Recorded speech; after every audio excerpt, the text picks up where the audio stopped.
น่วยภาคคณะโฆษณาอุปมเมืองปทุมพรประเมินหน่วยภาคปลอดไซเข้มแข็งหนักแน่นประจำปี2025กองประชุมประเมินผลหน่วยภาคปลอดไซเข้มแข็งหนักแน่นประจำปี2025ของคณะโฆษณาอุปมเมืองปทุมพรแขวงจำปาสักประจำปี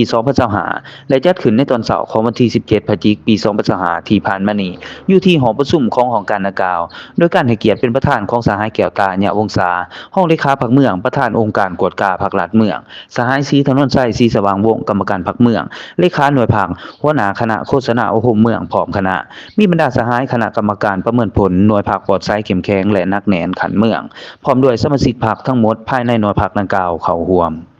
ในกองประชุมสหายวิไลวรรณพรหมขาวต่างหน้าคณะหน่วยภาคของหัวหน้าคณะโฆษณาอุปมเมืองได้ขึ้นผ่านบทสรุปการก่อสร้างหน่วยภาคปลอดไซเข้มแข็งและหนักแน่นประจำปี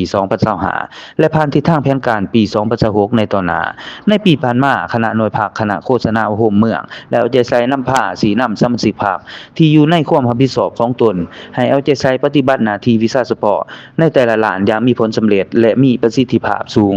ภายในหน่วยภาคมีจำนวนสมาชิกภาคทั้งหมด7สหายหญิง3สหายผลงานการนำผ้าสีนำเวียงงานใน1ปีผ่านมาสามารถตีราคาจัดประเภทสมาชิกภาคแข็งตีราคาประเภทหน่วยภาคแข็งจากนั้นคณะกรรมการประเมินผลหน่วยภาคปลอดไซเข้มแข็งและหนักแน่นขันเมืองและสมาชิกภายในหน่วยคณะโฆษณาอุปมเมืองก็ได้พร้อมกันประกอบความคิดความเห็นใส่บทสรุปและบทสำรวจการนำผ้ารวมของคณะหน่วยภาคเพื่อเฮ็ดให้บทสรุปมีความสมบูรณ์ขึ้นตื่มเพื่อนำเสนอคณะภาคขันเทิงคนขวอนุมัติเป็นหน่วยภาคปลอดไซเข้มแข็งและหนักแน่นในปีต่อไปตอนท้ายกองประชุมสหแก้วตาญะวงศาห้องเลขาพรรคเมืองประธานองค์การกวดกาพรรคลาดเมืองประธานกองประชุมก็ได้มีคำเห็นโอล่มซึ่งได้แสดงความยองย่อชมเชยต่อผลงานและผลสำเร็จในการจัดตั้งปฏิบัติหน้าที่เวียกงานในระยะ1ปีผ่านมาพร้อมนั้นยังได้เน้นหนักให้คณะหน่วยภาคต้องได้เพิ่มทวีความรับผิดชอบต่อการนำพาสีนำสมาชิกภาคโดยการศึกษาอุปมการเมืองแนวคิดนำเอาแนวทางนโยบายของพรรคนิติกรรมต่างๆของรัฐมาเผยแพร่เสริมซึมให้สมาชิกพรรคเป็นปกติและต่อเนื่อง